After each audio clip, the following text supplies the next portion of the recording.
Olá, sou a Mariana Alvim, bem-vindos ao Vale a Pena, o meu podcast onde conhecemos as pessoas enquanto leitores, com o apoio da WUC, a maior livraria online portuguesa.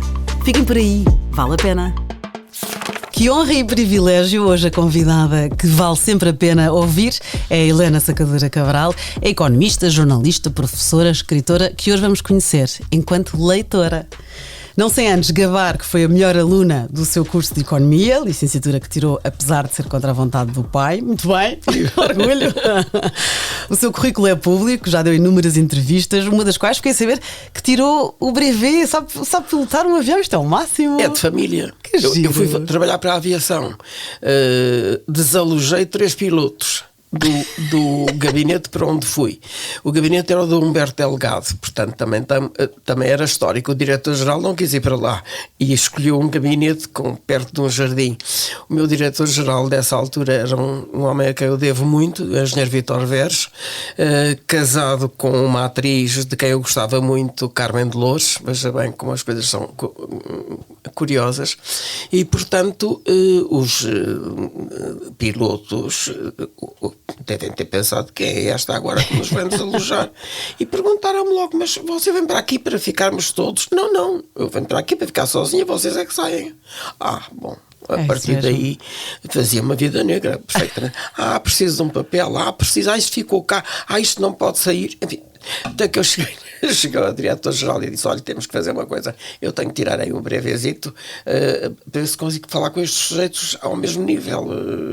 E assim foi, ao mesmo nível. E eles passaram a respeitar. Sim, completamente. Mas repare, eu tive autorização por escrito e a adir isso comigo para a cova para usar calças na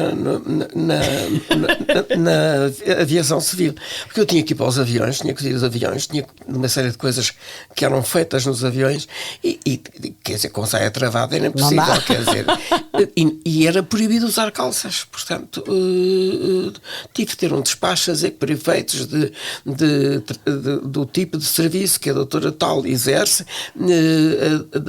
determina-se que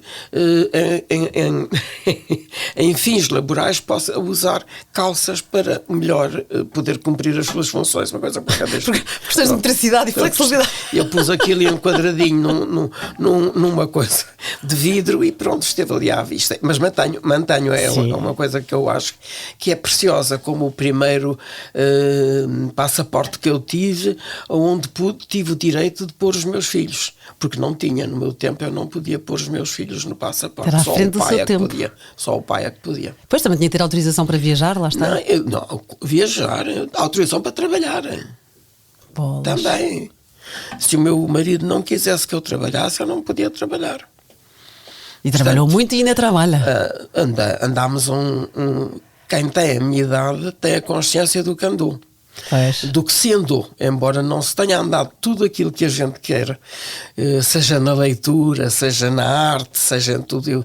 Eu estive ontem em casa de uns amigos que estavam a escolher, o dono da casa, comprou uma casa grande, estava a escolher dos montes de quadros que tinha, o que é que ia escolher. Tem uma filha catolicíssima, dos novos movimentos mais... eu não quero aplicar nenhuma palavra que melindre os novos cristãos, mas quer dizer, os defensores da missa dita em latim, etc. E, portanto, como isso faz parte de um rebanho a que eu pertenço, embora sejamos de cor diferente, eu sou castanha, eles são brancos puros, e havia 3 quadros lindíssimos, 3 nus lindíssimos. E eu disse: olha, os 3 nus ficavam lindamente aqui nesta parede do fundo, isto é um quarto, não entra no nosso quarto qualquer pessoa. E tu tens uma cruz lindíssima. Eu punha por cima da cabeceira a cruz e punha estes 3 nus ao pé dos pés da cama, porque acho que é justamente aquilo que é a nossa vida. É entre o pecado, se quisermos pensar que o nu seria um pecado, não é para mim, gosto bem e tenho alguns nus bem bonitos na minha casa, e depois o pecado original e o Deus que olha e tempera e perdoa, portanto. E parece que ficará assim. Boa, aceitou o conselho. Não creia que a filha entre no quarto do pai sem bater muito e pedir-lhe que venha cá para fora.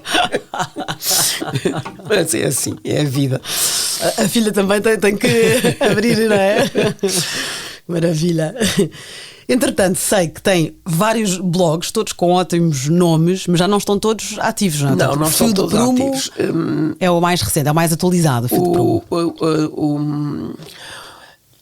Eu já vou pouco aos blogs, vamos lá ver se eu lhe explico, porque tem que ver com a leitura. Eu dei-me a conhecer, não foi na televisão. As pessoas acham todas que eu me dei a conhecer na televisão. Não. Teve nada a ver com a televisão.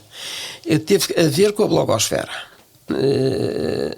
O meu blog, Fio de Prumo, foi aquele que me lançou. Em que as pessoas começaram a ler uma criatura que não conheciam, senão como economista, um grupo estreito. Eu já tinha escrito na Máxima, portanto, de blogosfera não percebia nada, perdia todos os textos, foi um drama no princípio. Mas pronto, agora sou uma especialista. E já quase dou ordens ao computador, como se o computador me obedecesse. Há de chegar o dia. Mas foi justamente no Fio de Prumo que eu me estreiei. Depois criei uma série de outros blogs, um de poesia. A poesia é o género literário que eu mais gosto. Curiosamente, e não é muito comum, não é muito vulgar encontrar como género preferido a poesia. No meu caso, é a poesia o género preferido. E mais, é uma poesia que eu leio sempre em voz alta. Mesmo que seja em estrangeiro. Se for em alemão não, que eu não sei, mas se for a melodia das palavras, eu preciso de sentir. Eu leio, mas depois preciso de ler em voz alta para sentir a melodia das palavras. Depois, há outro género literário de que eu gosto muito, e foi isso que me fez criar mais blogs. Portanto, um seria para a poesia, e tem várias poesias, enfim, várias, digamos que uma prosa poética publicada, e depois há um deles que é só de short stories, portanto, pequenos contos. Começa, aliás, com um conto que era do Chekhov. O meu conto não é o conto do Chekhov, mas é inspirado num conto do Chekhov que se chama O Crisântemo, se me não engano. Eu comecei a ler literatura russa, já estamos a falar de literatura, comecei a ler literatura russa muito cedo, porque o meu irmão mais velho, que era diplomata, era um apaixonado pela literatura russa. Nós tínhamos 6 anos de diferença, portanto eu lembro-me de ler literatura para a qual não estava de todo preparada, mas fez-me muito bem. Lembra-se que idade é que tinha? Tinha, por exemplo, 13 anos, 12 anos. Era uma menina? Era uma menina, quer dizer, eu já achava românticas certos filmes baseados em livros. Ana Karenina eu achava, para meu gosto, romântico demais, quer dizer, já não me parecia aquilo com o purismo, a linearidade dos outros, Dostoiévski e tudo isso. Agora veja uma criança que tem 13 anos, não é estúpida de todo, vive num ambiente cultural. Meu pai era advogado, a minha mãe era uma mulher muito inteligente, que tirou o 7º ano dos liceus e não foi para a faculdade porque casou com 17 anos e o meu pai 34, portanto está a ver o dobro. E sempre me transmitiu: faz o que eu não pude fazer. E eu dizia-lhe: mãe, não, porque eu vou viver a minha vida, não vou viver a sua.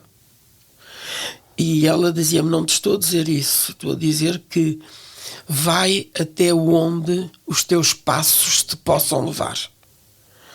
E foi aliás uma excelente mãe, com muitos defeitos, muito mandona, mas que me ajudou muito no meu desabrochar como pessoa e, portanto, a leitura que o meu pai achava censurável, o meu irmão está-me a dar, não dês livros desses à tua irmã, estás a dar a essa de Queiroz, ela não tem idade para ler isso, que disparate.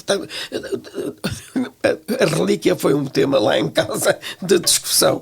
Ela não tem idade para ler isso, valha-te Deus, Sérgio, que zangava-se com o meu irmão. Mas o meu irmão dizia, lê, sem que o pai veja, mas lê, aproveita, não vais ter muito tempo para ler estas coisas.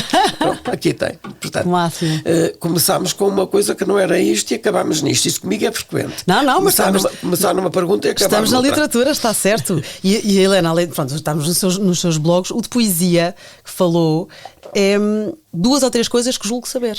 Sim. Foi o que eu encontrei, mas é maravilhosa. E escrevi aqui uma nota para lhe dizer, para continuar, porque o último post foi em 2013. Este último prémio Nobel, penúltimo prémio Nobel, a Gluck. Sim, vamos falar sobre ela. Maravilhosamente traduzida pela Ana, a nossa Ana que morreu.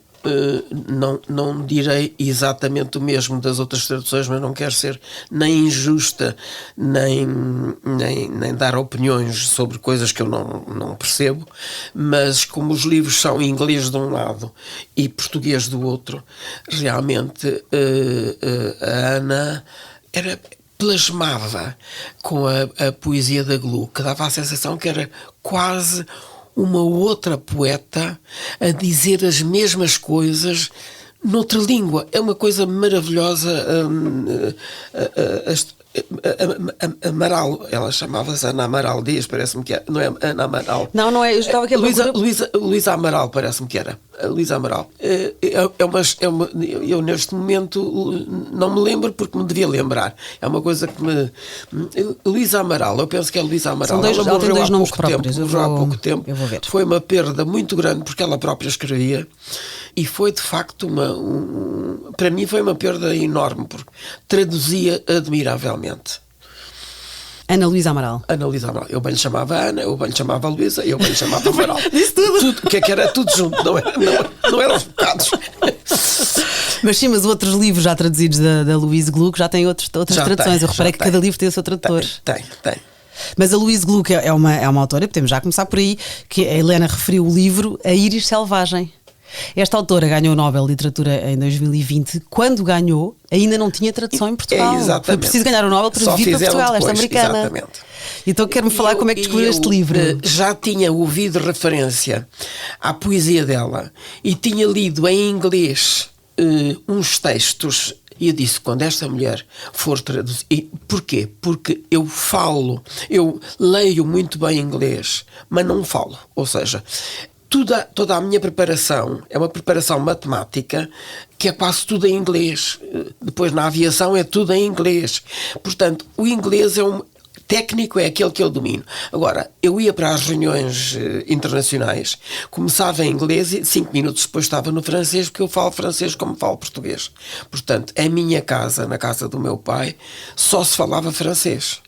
E, portanto, eu saí uma menina finíssima, quer dizer, mas realmente tinha-me feito mais jeito que ele me tivesse dado mais inglês. Mas é geracional, não é? São coisas muito engraçadas. Eu adoro música, gosto tanto de música como gosto de literatura. O que não quer dizer que seja uma mulher cultíssima ou uma intelectual de vanguarda ou isso. É apaixonada? Gosto de cozinhar, tenho 5 livros de cozinha publicados. Sou uma mulher versátil. E também há o blog, a Agenda dos Sabores. Também não tenho ido lá, deixa-me dizer-lhe que a última receita era almôndegas de espinafres e fiquei cheia de vontade. É uma mulher versátil. O que pode trazer, o que a própria, repare, a Maria de Lourdes Modesto, hoje, lá estamos nós a variar de tema, hoje os chefes têm uma cultura que não se comparava com os cozinheiros, os altos cozinheiros de antigamente. Ou eu, pelo menos, não os conheci como tal. Conheci bons chefes, porque viajava muito, e quando viajava, eu não sou uma rapariga dada ao masoquismo, portanto, quando viajava se podia ir a bom, não era eu que pagava, quando escolhia bom. Pronto, já bastava quando eu viajava, que então tinha que ser a juntar os tostões e a saber se ia de metrô ou se ia de táxi. Portanto, a evolução feita, o que eles aprenderam de físico-químicas na fusão que se usa hoje na culinária moderna é uma coisa surpreendente. Portanto, e eles foram lendo muito, e hoje você fala com qualquer bom chefe português, seja um dos que está na televisão ou da geração daqueles que socialmente foi uma surpresa seguirem esse caminho, não quero falar em nomes, mas que enfim, que as famílias não estariam com certeza à espera que eles seguissem a carreira de cozinheiros. Esses homens e essas mulheres hoje falam comigo como igual. Não saberão de economia o que eu sei, mas eu também não sei da cebola e da batata o que elas sabem. Portanto, a primeira pessoa que me influenciou na cozinha foi a Rosa Lobato Faria. Não me pergunto porquê, mas foi. Mas hoje a cozinha é uma área minha de investigação, como é a investigação matemática aplicada à economia. Eu, neste momento, devo pertencer a um grupo, não está unido, mas está disperso, que estuda a economia da velocidade. E há já um curso em Direito, curso mesmo, que é o Direito da Velocidade. Máximo. Parece uma coisa estranha. Eu estive numa conferência de apresentação do segundo curso. Portanto, são pessoas formadas em Direito e que estudam um setor específico, como o António Damasio estudou na medicina, um setor que dizia só respeito à forma como nós apreendemos ou compreendemos as coisas. O curso foi muito interessante e veja bem quem era o trio, para além do Miguel Traça, que era digamos, o orientador, o moderador da conversa. Foi a Anabela Mota Ribeiro, fui eu e foi aquela Marta Crawford. Portanto, quando eu vi o trio, disse, mas em que embrulhada eu me meti? Para que é que eu fui aceitar isto? E não fiz perguntas, que é uma das coisas que o meu filho me diz: não, mãe, a mãe aceita as coisas e não pergunta. Não, porque eu gosto da surpresa. O que é que tu queres? Cada um é como é. Oh, mãe, mas vai falar sobre uma coisa que... Oh, Paulo, eu estou a estudar a economia da velocidade. Quero ver o que é que eles estão a fazer em Direito. Portanto, foi ótimo. Aprendeu imenso. Estava a diretora da faculdade deste curso, uma pessoa muito curiosa, e eu no fim disse-lhe: olha, dou-lhe os parabéns, porque nós tiramos cursos com uma secura enorme. A economia é muito seca, sobretudo a economia matemática. Eu acho lindíssimo, mas quer dizer... Sim, não há floreados. Tudo dá certo, e o que não dá certo é o incerto que nós tentamos descobrir. Portanto, isto veio com os livros. A Maria de Lourdes Modesto foi a segunda pessoa que me influenciou, e mais, que me ensinou muita coisa, não foi de cozinha. Foi de como olhar a cozinha. Extraordinária. Essa senhora merecia uma medalha. Deve ter tido, com certeza, não sei, mas tem livros publicados que são tão importantes como livros de história publicados sobre Portugal. E pronto, e agora passamos aos livros outra vez, que lá estou eu a fugir agora. Não, mas fica aqui também a sua recomendação dos livros de culinária da Maria de Lourdes Modesto. Eu também tenho livros de culinária. A Helena tem dezenas de publicações já, portanto, o que aprendi com a minha mãe, que fiquei cheio de vontade de ler. Gosto de degustar, Caminhos para Deus, o Receituário, lá está. Passo a Passo, Memórias de uma Vida com Sentido. Enfim, são inúmeros os livros que a Helena escreveu e está tudo fácil de apanhar. E eu li agora o mais recente, o Perdidos de Amor. Gostei imenso, adorei uma parte, sem estragar o livro, quero lhe dizer, que adorei uma parte, se bem que eu não faria o que aquela personagem fez, mas são outros tempos, mas adorei. Vou só dizer esta parte, quando ela diz à outra, quando uma senta a outra na cama do hotel e diz: o quarto está em seu nome, não se esqueça de pagar a conta. Exato. Adorei! Só digo isto, não posso dizer mais nada. Não teria feito isso. Mas gostei. Não teria feito o resto que ela fez. Pois. Mas isso ela não quer estragar. A decisão dela, ela deu a escolher, deu as 48 horas. Aquilo é são outros tempos também. Um caso real. Mas eu percebi, porque o seu prefácio, a sua nota introdutória da Helena diz isso, e eu percebi que todas aquelas histórias são então, ou baseadas ou imaginadas. Casos reais que eu conheci alguns mais de perto, outros menos de perto, mas são tudo casos reais. Mas isso torna o livro mais forte, porque poderiam ser apenas fixos, mas eu acho que percebe-se. Nem sequer foram muito ficcionados, os nomes sim, mas nem locais, nem... E os visados sabem que estão no livro? Ou só se o lerem é que vão reconhecer? Eu acho que as pessoas que estão ali retratadas poderão considerar que esta sou eu. Pois, reconhecem-se se lerem. Esta sou eu. Pois. Isso podem. Mas não têm a garantia que seja, porque são histórias que eu conheci, histórias que eu conheci de perto e outras histórias que eu conheci indiretamente, ou seja, conhecia as pessoas, por exemplo, em duas delas, eu conhecia as pessoas de as verem passar, por andarmos em ambientes sociais parecidos, e fui sabendo bocadinhos da história dessas pessoas. No fim montei a história, pronto. Gostei imenso. Perdidos de Amor é o mais recente livro da Helena. E lê-se, já tem letra grande, que é ótimo. Lê-se bem, li rápido, li no fim de semana e gostei imenso. Portanto, fica aqui a recomendação. Voltando então aos livros que adorou ler.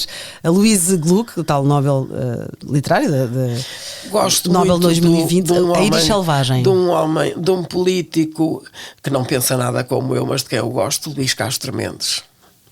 É um poeta com coisas lindíssimas e é um homem de quem eu gosto muito.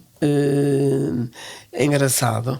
Eu conheci Luís Castro Mendes através da poesia. E calculava que ele fosse um homem de esquerda, assim, mas fazia uma ideia da pessoa. Nunca me... Hoje já faço isso. Antes de ler um livro de alguém que eu não conheço, vou à net, vejo a cara me agrada. Há umas caras que não me agradam e fazem-me demorar a ler o livro. E, portanto, conheci-o através da net.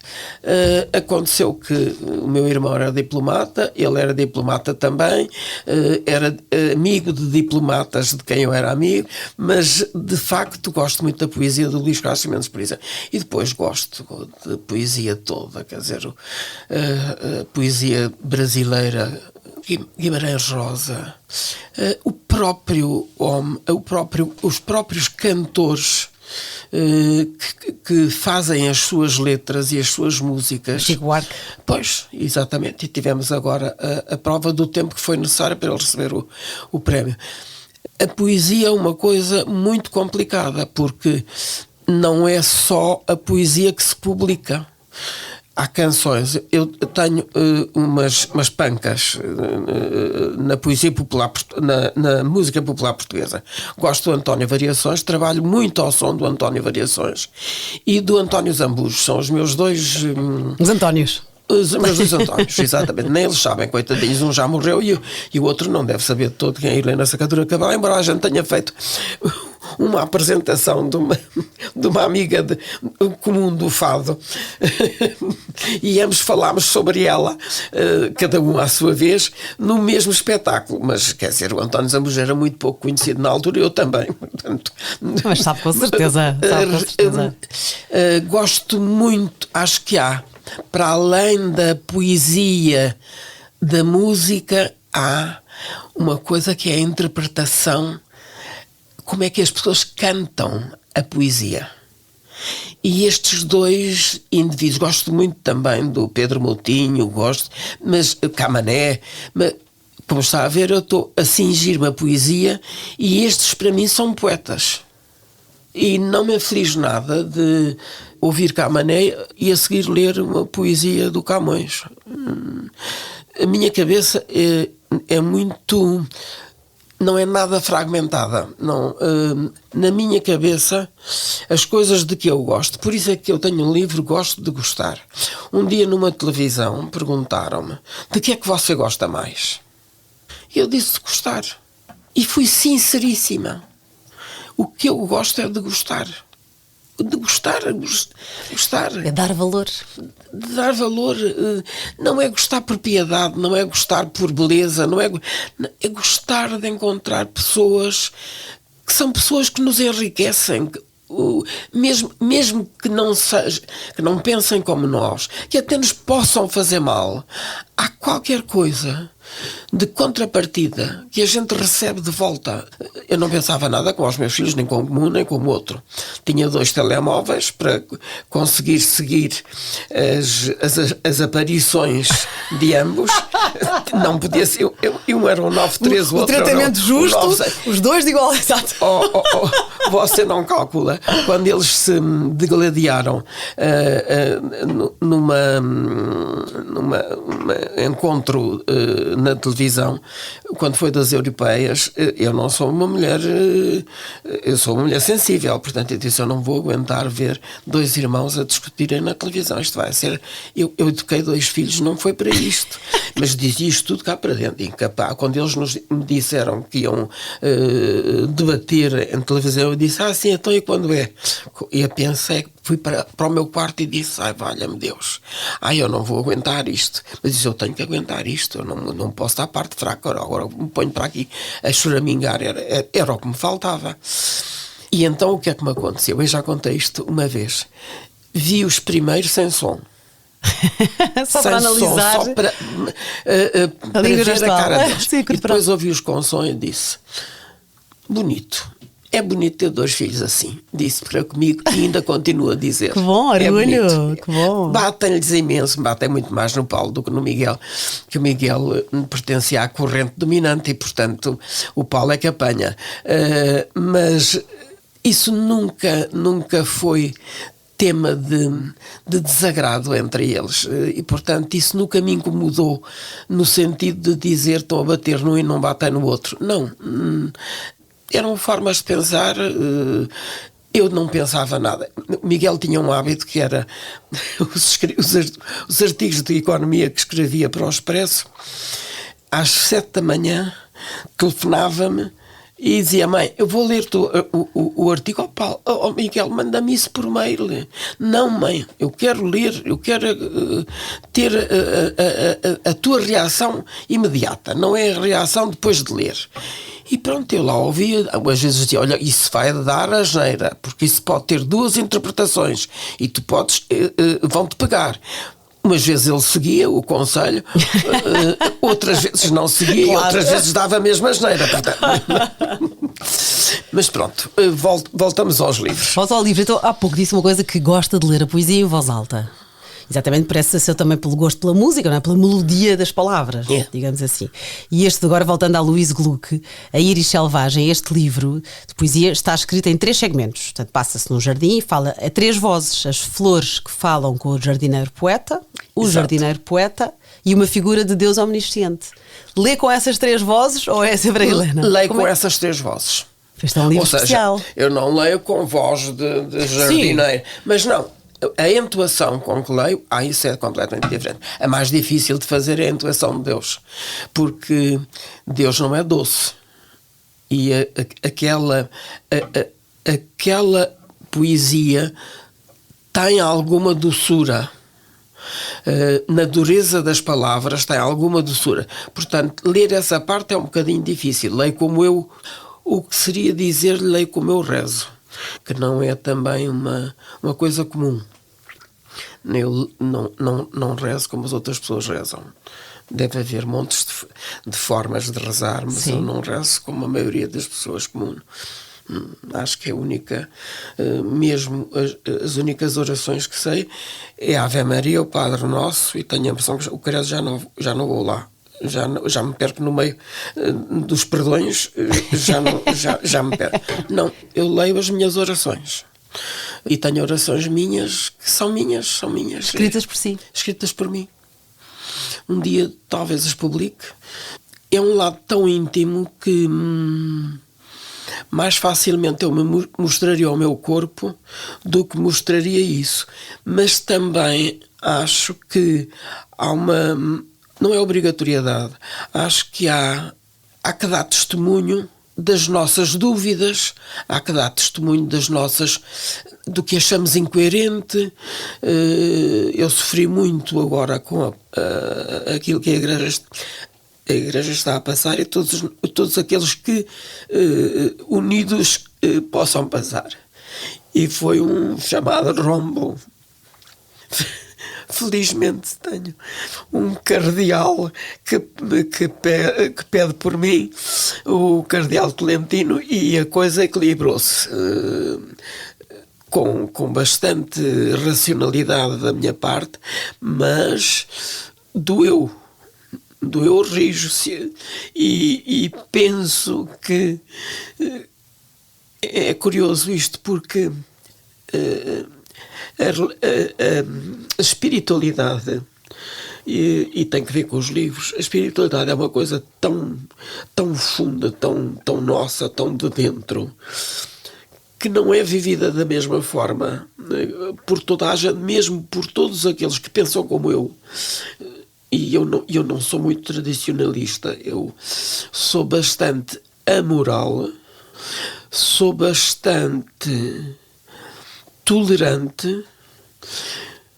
Irrita-me enormemente, para não me dizer que odeio o politicamente correto. Não creio que seja capaz de ódio, mas detesto o politicamente correto. Detesto quem se julga sabedor de tudo. E fico-me por aqui, porque senão daqui a pouco estou a qualificar pessoas. Pronto. É o contrário de gosto de gostar. Eu gosto de gostar e sofro muito quando não posso gostar. E quando não posso gostar, prefiro não conhecer, não saber, não me enriquece nada o conhecimento de coisas de que eu não gosto. Talvez seja uma limitação, mas é uma limitação que eu opto por ter. Mas não é uma limitação, eu acho que é que bom que é, e isso também é a maturidade e a liberdade, que conhece-se bem, e isso é maravilhoso. Eu sinto isso. Eu paguei caro, eu fiz análise, portanto, para quem fiz análise, se eu saí só ao fim desse dinheirinho todo que eu não gastei em viagens, que eu não gastei numa série de coisas, a saber, eu quando fiz análise, um dos meus filhos disse-me: "Oh mãe, que ideia a sua, que disparate, eu já acho que sei demais de mim, e a mãe ainda quer ir saber mais de si." Que sabem mais deles próprios. Ninguém sabe demais sobre si. Foi um dos meus filhos. Eu me disse: "Oh mãe, eu já sei de mim, que chega e basta. Agora a mãe ainda quer saber mais de si. Para quê?" E eu disse: "Olha, para te compreender melhor." Boa resposta. Para te compreender melhor. Mas a Helena estava a falar nas viagens, enfim, que não a fez. Isto obviamente é um investimento, mas sabe que no outro dia ouvi uma frase que adorei, até liguei a uma amiga que brinca, que tem tantos anos de terapia, que a psicóloga dela já terá comprado uma casa. A minha amiga brinca a dizer: "A casa dela foi eu que a paguei." E no outro dia ouvi num podcast que eu sigo, gosto imenso, de umas inglesas muito giras, e uma delas é terapeuta, lá está. E a outra dizia, portanto, cada conversa é um tema, e num dos temas era exatamente a terapia, porque é que toda a gente devia fazer terapia, como escolher um terapeuta, etc. E ela disse uma frase que eu achei graça, porque ela disse: "Não pense, claro que é um investimento, claro que é caro, mas é como se fosse um seguro de saúde. Estão a investir num seguro que, ela, ao longo, vai melhorar a vossa saúde mental. É como se fosse um seguro de saúde." E outra, esta... Eu vou-lhe dizer uma coisa: saí muitas vezes do consultório sem ter dito uma palavra. 45 minutos sem abrir uma palavra. Não penso que o analista me provocou qualquer tipo de pergunta. "Então hoje está calada?" Nada.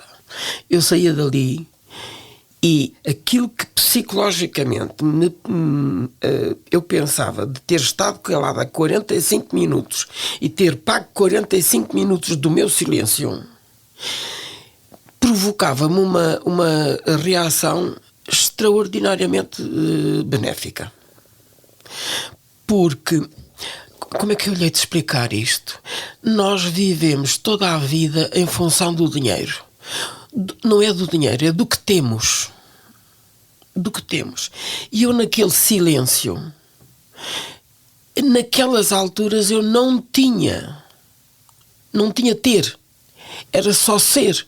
E não tinha nada para falar com ele, porque ser é ser íntimo. Eu, quando tinha coisas para dizer e para esclarecer, eu falava. Houve alturas em que, por motivos vários, todas estas coisas têm encadeamentos, era ser. E não penso que ele forçava nada ou que eu pagava mais barato por isso, nada.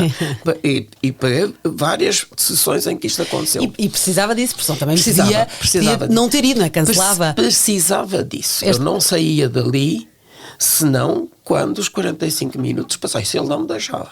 Esta terapeuta falou nisso também, de pacientes que vão lá, que não falaram e ela deixou. E às vezes até se calhar é mais produtiva a próxima consulta porque podem até falar sobre muito isso. Mais. Porque no fundo, quando a gente vai a seguir, vai dizer ao seu doutor, a última consulta foi uma coisa aberrante. E ele dizia-me, nada aberrante, perfeitamente natural. E era ele que explicava o ter e o ser, enfim. Mas continuando na leitura, portanto... Vamos para mais um livro que gostou muito, que é, eu não tenho o seu sotaque francês, Souvenir Pieux, da Marguerite Yourcenar. Eu gosto de todos os livros da Marguerite Yourcenar e é muito difícil escolher um livro. Há duas mulheres a quem eu devo muito do que sou. Um é a Agostina, que eu conheci e adorei conhecer. E outra é a Marguerite Yourcenar. E já lá vamos à Agostina com o Doidos e Amantes. Eu estou a tentar escolher um livro concreto, porque eu sei que é difícil pedir ao convidado 4 livros favoritos. Aqui é mais para as pessoas também saírem com recomendações de leitura da Helena. Quem gosta da Agostina tem uma surprise. Como eu peguei várias vezes naquele livro. A história é maravilhosa, Doidos e Amantes. É maravilhosa a história. Pois é. O começo daquele livro, eu não digo mais nada, o começo daquele livro, que é uma criatura que vai ao enterro de um amigo cujas qualidades ela detesta, que empanca a meio do caminho e se põe a si própria o problema. Mas será que vale a pena andar para a frente, ir ao enterro ou voltar, mas é para a minha casa? Você não calcula. Eu aconselho quem gosta da Agostina, prepare-se, porque aquele livro é um fait divers, não é um livro da Agostina normal, é um livro espantoso. E eu conheço a Agostina toda. Aquele livro eu pegava nos outros, levava, e aquele que tinha estado, achava que aquilo que não era. Cheguei a pensar que era da filha da Agostina, que tem livros publicados sobre a mãe, e que se tinha lembrado de chamar um dos livros. Não estava lá a Agostina. Portanto, um dia mandam-me o livro da Agostina, para eu, uma editora, para eu ler. E era o Doidos e Amantes. Eu passei um fim de semana a ler os Doidos e Amantes e regalei-me, porque se for possível dizer que descobri outra Agostina ainda, eu diria que sim, que a Agostina conhecia Portugal e os portugueses tão bem, tão bem, tão bem. Depois, no meio disto tudo, era uma pessoa, eu entrevistei-a e no meio da entrevista ela disse-me, agora você vai ter que esperar um bocadinho que eu tenho, não sei se era carneiro ou um carneiro no forno, e eu tenho que ir ver se aquilo está a tostar bem. Portanto, interrompemos a entrevista, ela lá foi ao carneiro, apresentou o carneiro, quer cá vir.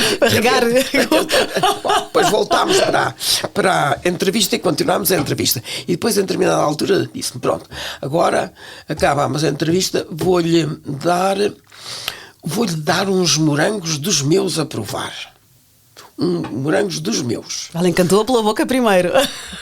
E ela diz-me em determinada altura, eu já não me lembro qual era o bicho, mas se era um gato, se era um cão, que tinha morrido, e ela tinha enterrado ali o bicho, e aquilo deu um morangueiro maravilhoso. Os morangos eram excelentes. Quando ela me disse, eu tinha os morangos calados.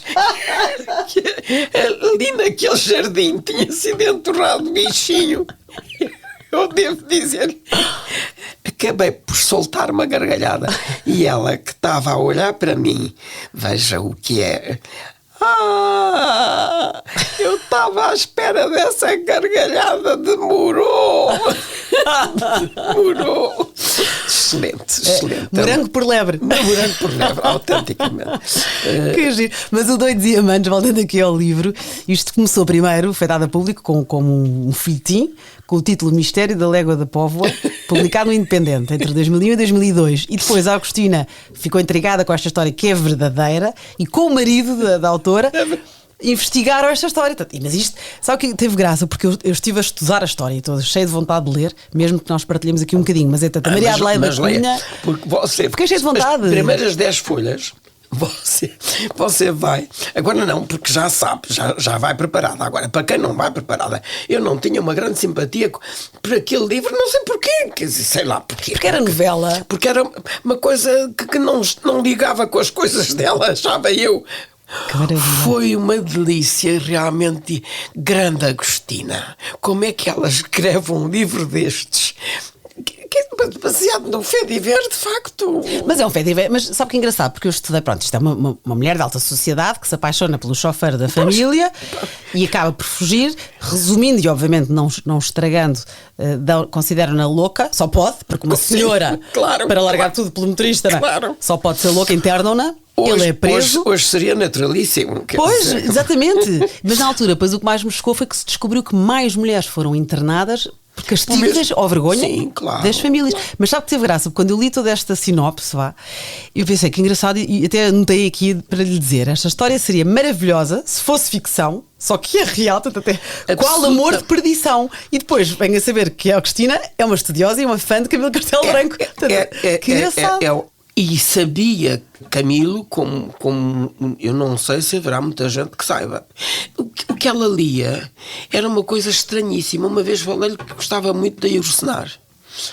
E ela não deu grande reação, não reagiu muito. Depois tivemos uma vez ela com os sacos do supermercado e eu com os sacos do supermercado. Encontraram-se ali na Lapa, as duas à conversa, quase 2 horas, sobre o tema. Portanto, era uma mulher inesperada, perfeitamente inesperada. Que maravilha. A Cristina Bessa Luís, então, com todos, mas este é o Doidos e Amantes. E a Ursenar também todos, claro. E Ursenar, mas o Souvenirs Pior é autobiografia. É muito difícil escolher um livro da Ursenar. Mas a Helena escolheu o primeiro da trilogia autobiográfica. Pois. Não é? Que é o Memórias, em português. Mas é difícil. Quando me foi feita a pergunta, eu disse logo que era muito difícil eu escolher, se eu tiver 3 maridos com quem eu tenha casado e tivesse gostado deles 3, naturalmente que eu gostava era que os 3 vivessem comigo, mas como isto não é possível, porque é que uma pessoa deixa um e há de ficar a odiar um e passar ao outro e há de ficar a odiar o outro?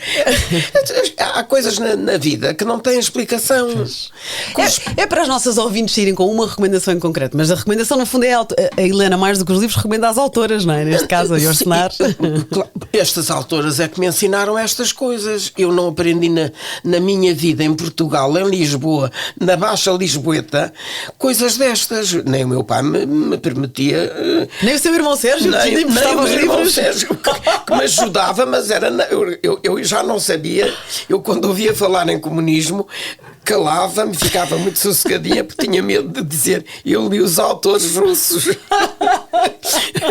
Mas de facto, e isto para as pessoas que me ouvem, eu gostava muito que as pessoas pudessem perceber isto. Mesmo quem nunca leu, que tente ler, mesmo que desista. Olha, eu tive muita dificuldade em ler Saramago, porque gostei do Saramago muitíssimo até à cegueira. Incluída. Ok. Não incluída, até à cegueira. A cegueira, eu comecei com um divórcio lento.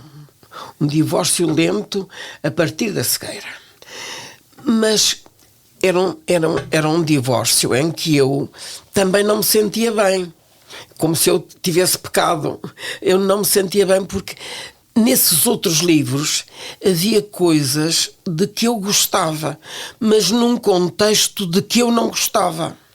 Portanto, para mim, o Saramago, não como pessoa eu tenho uma opinião perfeitamente formada sobre o Saramago, e não é sobre ele que estamos aqui a falar, portanto, e já falei, até é pública, mas como escritor, é curioso como se faz um escritor daqueles. É de facto um grande escritor. Goste ou não se goste, pense ou não se pense, eu não penso nada como ele, mas gosto muito da escrita dele. Até à cegueira, da cegueira para diante. Há bocadinho, mas não é o Saramago que eu pego no livro e quase que o Saramago dorme comigo. Quer dizer, eu vou para a cama e ainda vou a ler umas linhinhas do livro para ficar... Não, mas considero um grande escritor. Agora, não é a mesma coisa de um Essa, não é a mesma coisa de um Andrade. O Eugênio de Andrade, eu tenho um prazer novo cada vez que o leio. Ou porque é poesia, ou porque as circunstâncias de vida do Eugênio de Andrade eram muito difíceis na altura em que ele vivia. Repara, as opções pessoais que ele fez não eram fáceis. E depois pensar toda aquela beleza dita a um homem. É preciso ter uma capacidade da parte do leitor. É preciso ser, porque eu não queria ler aquilo como se fosse um amor. Ou os livros, a poesia dele, como se fosse uma poesia de amor. Não. É uma poesia dirigida.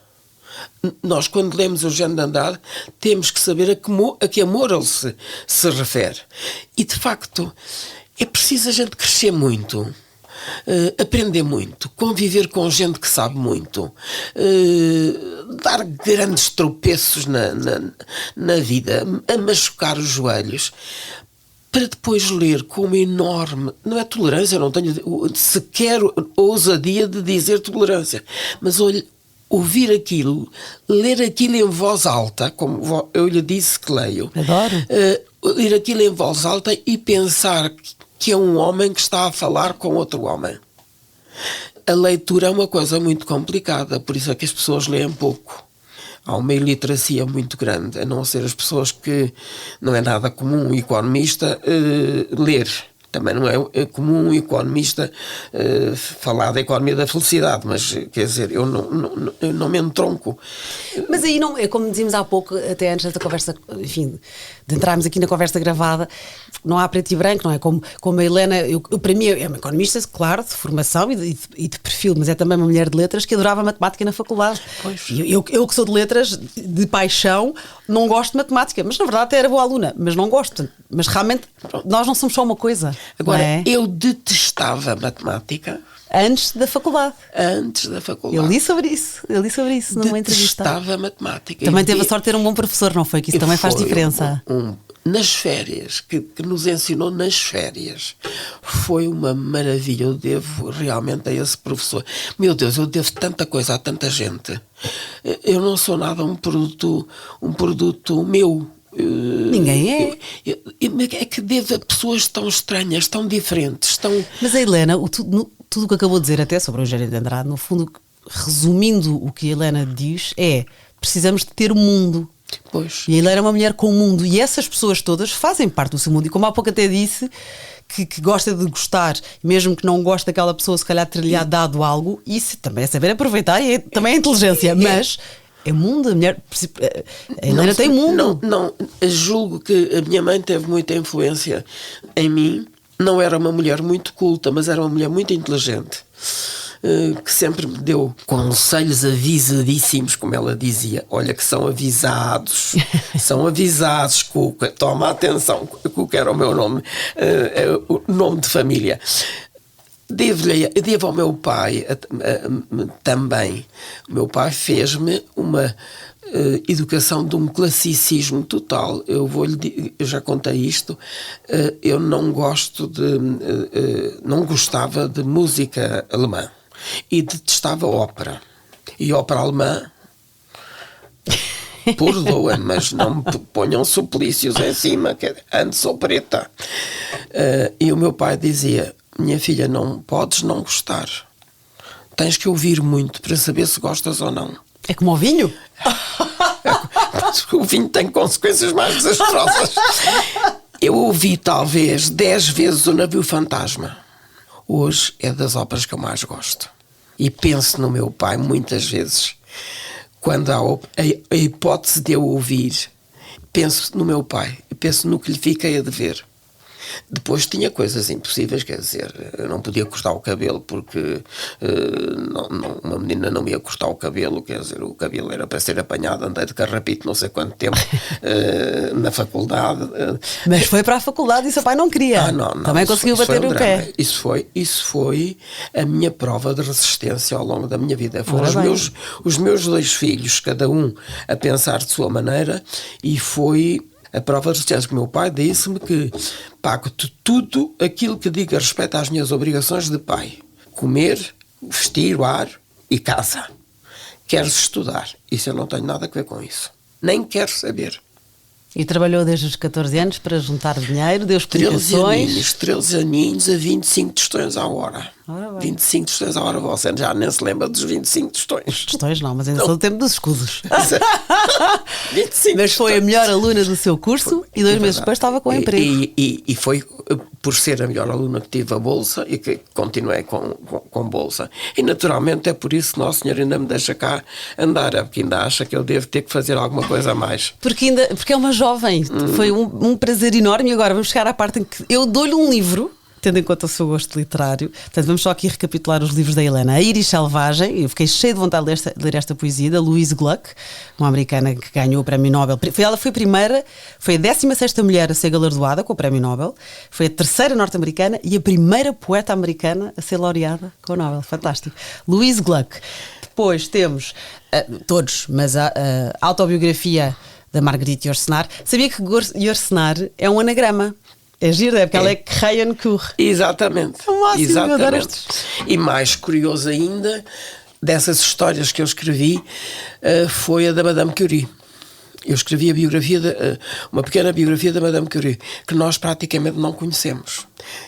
Não conhecemos a Golda Meir, nós não conhecemos o lado escuro. Eu não direi de escuro, que parece, não é verdade, o lado obscuro. Olá, sou a Mariana Alvim, bem-vindos ao Vale a Pena, o meu podcast onde conhecemos as pessoas enquanto leitores, com o apoio da WUC, a maior livraria online portuguesa. Fiquem por aí, vale a pena. Que honra e privilégio, hoje a convidada que vale sempre a pena ouvir é a Helena Sacadura Cabral, é economista, jornalista, professora, escritora, que hoje vamos conhecer enquanto leitora. Não sem antes gabar que foi a melhor aluna do seu curso de Economia, licenciatura que tirou apesar de ser contra a vontade do pai. Muito bem, orgulho. O seu currículo é público, já deu inúmeras entrevistas, uma das quais fiquei a saber que tirou o brevet, sabe pilotar um avião, isto é o máximo. É de família. Que eu fui trabalhar para a aviação, desalojei 3 pilotos. Do gabinete para onde fui. O gabinete era o do Humberto Delgado, portanto também era histórico. O diretor-geral não quis ir para lá e escolheu um gabinete perto de um jardim. O meu diretor-geral dessa altura era um homem a quem eu devo muito, o engenheiro Vítor Veres, casado com uma atriz de quem eu gostava muito, Carmen de Lourdes. Veja bem como as coisas são curiosas. E portanto os pilotos devem ter pensado: quem é esta agora que nos vem desalojar? E perguntaram-me logo: mas você vem para aqui para ficarmos todos? Não, eu venho para aqui para ficar sozinha, vocês é que saem. Bom, a partir daí fazia uma vida negra, perfeitamente.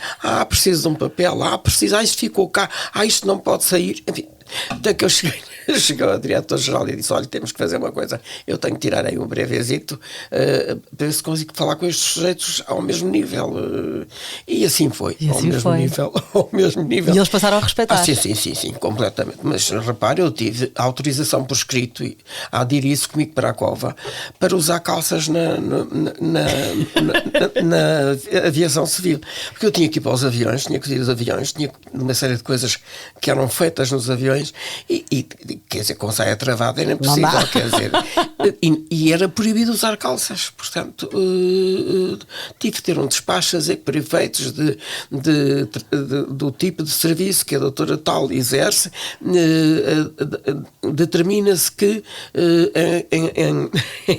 em fins laborais possa usar calças para melhor poder cumprir as suas funções, uma coisa por cada vez.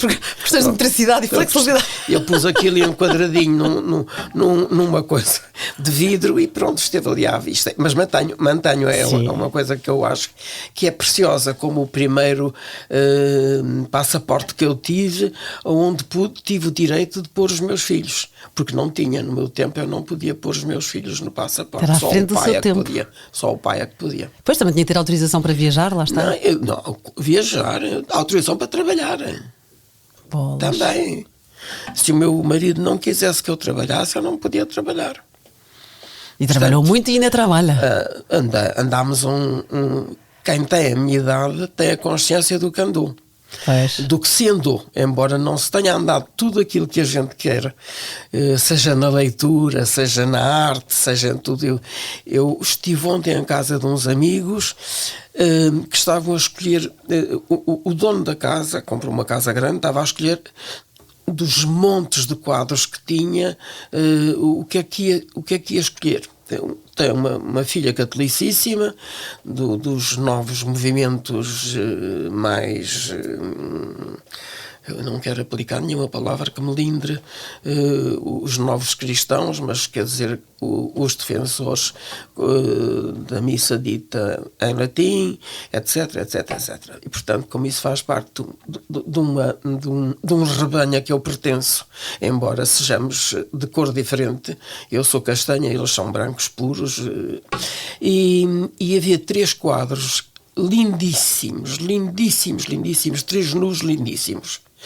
E eu disse, olha, os 3 nus ficavam lindamente aqui nesta parede do fundo, isto é um quarto, não entra no nosso quarto qualquer pessoa. E tu tens uma cruz lindíssima, eu punha por cima da cabeceira a cruz e punha estes 3 nus ao pé dos pés da cama, porque acho que é justamente aquilo que é a nossa vida, entre o pecado, se quisermos pensar que o nu seria um pecado, não é para mim, gosto bem e tenho alguns nus bem bonitos na minha casa, e depois o pecado original e o Deus que olha e tempera e perdoa, portanto, e parece que ficará assim. Boa, aceitou o conselho. Não creia que a filha entre no quarto do pai sem bater muito e pedir-lhe que venha cá para fora. Mas é assim.